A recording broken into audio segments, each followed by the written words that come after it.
வாழ்க வையகம், வாழ்க வையகம், வாழ்க வளமுடன்.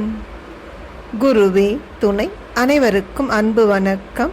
ஆசான் அருட்தந்தை வேதாத்ரி மகரிஷி அவர்களது ஞான களஞ்சிய கவிதைகள் பார்த்து கொண்டிருக்கிறோம். இன்று கவியன் 157 திட்டம் என்பது தலைப்பு.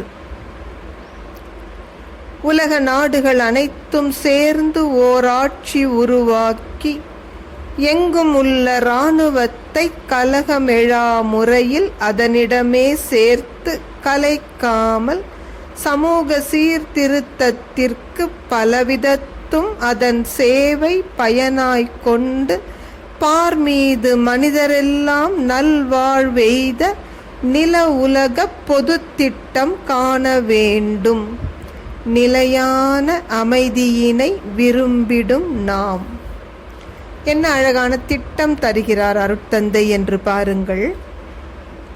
நமக்கு இன்று என்ன தேவைப்படுகிறது? போரில்லா நல்லுலகம்.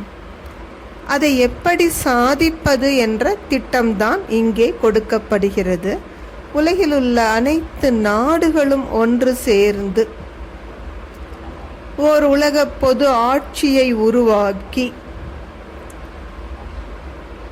நாடுகள் இதுநாள் வரை வைத்திருந்த இராணுவத்தை கலைக்காமல், அதே சமயம் எந்த விதத்தும் பிரச்சனை எழுவதற்கு இடமில்லா முறையில் ஓருலக ஆட்சியின் கீழ் அனைத்து நாடுகளுமே தங்கள் இராணுவத்தை ஒப்புவித்து விட வேண்டும். ஓருலக ஆட்சி அந்த இராணுவத்தின் சேவையை சமூக சீர்திருத்தத்திற்கு என்று பயன்படுத்தி கொள்ளும். எந்தெந்த தேசங்கள் பின்தங்கி இருக்கின்றனவோ அந்த தேசத்து மக்கள் நல்வாழ்வெய்த அந்த தேசத்தையும் உயர்த்தி கொண்டு வர இந்த இராணுவத்தின் சேவையை ஓருலக ஆட்சி பயன்படுத்தி கொள்ளும்.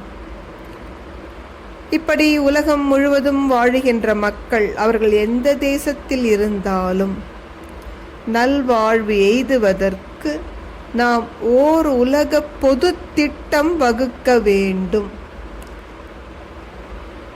இந்த ஓருலக ஆட்சிக்கு குறைந்த திட்டம் எதுவுமே மனிதர் வாழ்வில் நிலையான அமைதியை தர முடியாது. ஏதோ ஒரு வகையில் அமைதி கொண்டு வந்தாலும் அது நிலைக்காது.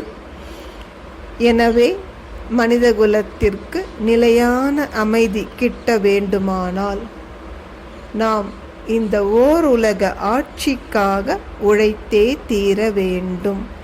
நன்றி. வாழ்க வளமுடன்.